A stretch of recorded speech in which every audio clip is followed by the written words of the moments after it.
So we found our platypus.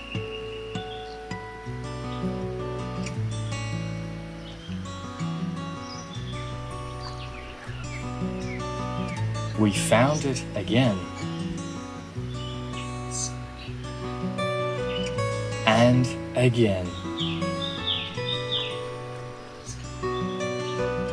But not everyone's so lucky. We live in the Blue Mountains and we've lived here for 17 years and we didn't realise that we had platypus in the creek. The platypus inhabits quite a large range of Eastern Australia, and I would say approximately about a third of that is devoid of any record. Without this data, the platypus cannot be protected. In areas where platypus habitat is being disturbed, why isn't there a specific species offsetting proposal where you have to actually, if you're removing habitat, you have to improve it or expand it somewhere else? That's not in place unless you're a threatened species, unless you're a listed species. And as yet, the platypus is not listed. It has no protection.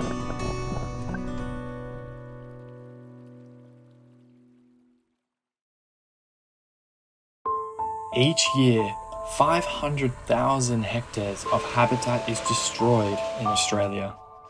Different land uses, grazing that has promoted sedimentation and erosion of topsoil, river regulation and abstraction of water, introduction of invasive species have all been impacting platypuses across their range.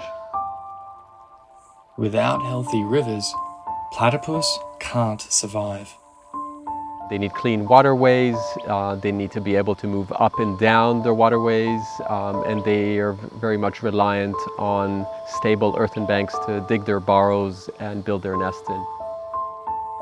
In Mulgoa, we witnessed the destruction of platypus habitat firsthand. But communities are fighting back. My name's Lisa. I'm the coordinator of Mulgoa Landcare Group. We are comprised of volunteers in the local area. We established about 30 years ago, and our focus is to restore the riparian corridor along Mulgoa Creek, which is our local creek. We kicked off this Landcare Group in 1995, and I really didn't think we'd ever see one. But in 2022, I actually saw my first platypus swimming in Mulgoa Creek, and it blew my mind. Technology is stepping up too, to fill the data gap.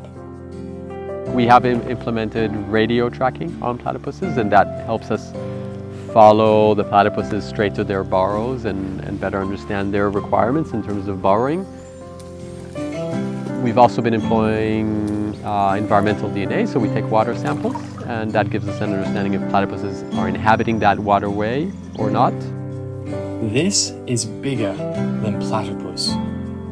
The platypus is a great flagship for waterways, and protecting platypuses ensures that we're protecting the many other less charismatic species that inhabit the waterways. That's all the inspiration. You can give me $1 million, but if you tell me I've got a platypus in the creek, I'm out there. In the next and final episode, we're going to be investigating some of the options that we have at our disposal to help protect the future of platypus and keep them swimming in our rivers for years to come.